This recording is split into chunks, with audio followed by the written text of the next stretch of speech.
এই উলি আমার বুমটা লাগান তো, বুমটা খুলে গেছে কেবল নিচে। এটা এরশাদ পারে নাই, ওইটা 111 পারে নাই। আর এখন তো বিএনপি আজকে তার চেয়ে অনেক বেশি শক্তিশালী দল। বিএনপি ত্যাগ করে একটি পরিণত শক্তিশালী দল, সবচেয়ে শক্তিশালী দলে পরিণত হয়েছে আজকে বাংলাদেশ। সুতরাং ওই সমস্ত মঙ্গলার কথা বলার, এগুলোর উত্তর দেওয়ার আমি কোনো প্রয়োজন। গণতন্ত্র প্রতিষ্ঠা হতেই হবে নির্বাচনের মাধ্যমে। প্রথম ধাপ নির্বাচন হচ্ছে প্রথম সংস্কার, এটা দিয়ে শুরু করতে হবে সংস্কার এবং গণতন্ত্রের আন্দোলন। গণতন্ত্রের প্রক্রিয়ার মাধ্যমে আগামী দিনে যে পরিবর্তনের প্রত্যাশা, সেটা গণতান্ত্রিক প্রক্রিয়ার মাধ্যমে হবে আগামী দিনে। হবে কিছু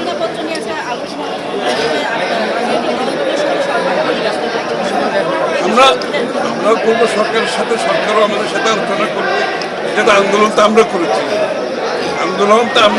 তাই না? আমাদেরও তো আমাদের যে আন্দোলনের প্রেক্ষাপট, আমাদের যে আন্দোলনের অবদান, আমাদের যে আন্দোলনের ত্যাগ, এগুলো তো আমাদের তৈরি করতে হবে, তাই না? সুতরাং এগুলো আমরা আমাদের পক্ষ থেকে আমাদের বিষয়টা জাতি জানে, জাতির সামনে আমাদের তো রেকর্ডের জন্য রাখতে হবে। শুভেচ্ছা জানানোর, স্বাগত জানানোর, অভিনন্দন জানানোর মূল কারণ হচ্ছে এই লোকগুলো গত 16 বছর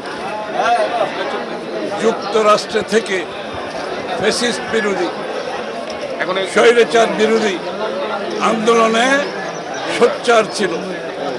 তারা হোয়াইট হাউসের সামনে, তারা ক্যাপিটাল হিলে, তারা ওয়ার্ল্ড ব্যাংকের সামনে স্বৈরাচার শেখ হাসিনার বিরুদ্ধে লড়েছেন, তার সম্মুখীন হয়েছেন, তার সামনে গিয়ে প্রতিবাদ করেছেন, তার সামনে দাঁড়িয়ে স্লোগান দিয়েছেন। এবং এদের বিরুদ্ধে দেশের ওদের আত্মীয় স্বজন সহ এদের সকলের আত্মীয় স্বজনের বিরুদ্ধে মামলা আছে, এদের পরিবারের বিরুদ্ধে মামলা আছে। এদের অনেকে ব্যবসা হারিয়েছে, চাকরি হারিয়েছে, এদের পরিবারের অনেক লোক জীবনও দিয়েছে। এই লোকগুলোকে আমাদেরকে আমাদের অন্তঃস্থল থেকে ধন্যবাদ জানাচ্ছি। আমরা আন্দোলনের কথা বলি তো, আন্দোলন একদিনে হয় নাই। এই আন্দোলন গত 15-16 বছরের কত লোকের যে ত্যাগ শিকার, সেটা অনেকে ভুলে যায়। আমরা খালি রিসেন্ট আন্দোলনের কথা বলি তো, গত 15-16 বছর এই লোকগুলো কিন্তু আন্দোলনের বড় অংশ। এদেরকে বাদ দিয়ে কোনো আন্দোলন হয় নাই। এরা যুক্তরাষ্ট্র সরকারের উপর চাপ সৃষ্টি করেছে, যুক্তরাষ্ট্রের সরকারের আইন প্রণেতাদের উপর, কংগ্রেসম্যান, সিনেটর, এদের উপর চাপ সৃষ্টি করেছে, যুক্তরাষ্ট্রের বিভিন্ন সংস্থাগুলোর উপর চাপ সৃষ্টি করেছে। তার ফলশ্রুতিতে এদের পরিবারকে বাংলাদেশে অনেক ক্ষতির সম্মুখীন হতে হয়েছে। কিন্তু ওরা সেখানে থেমে থাকে না। এই লোকগুলো 16 বছর দেশে আসতে পারে না, তাদের আত্মীয় স্বজনকে দেখতে পারে না, তাদের পরিবারকে দেখতে পারে নাই। আজকে এত বছর পরে এই দেশগুলো, এই লোকগুলো আজকে দেশে সক্ষম হয়েছে। তাদেরকে আমরা অভিনন্দন জানাই, স্বাগত জানাই স্বাধীন বাংলাদেশে।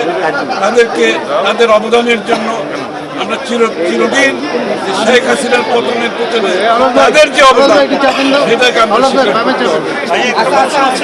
বিভাজন চলছে, অনেক ধরনের দূরত্ব তৈরি হচ্ছে।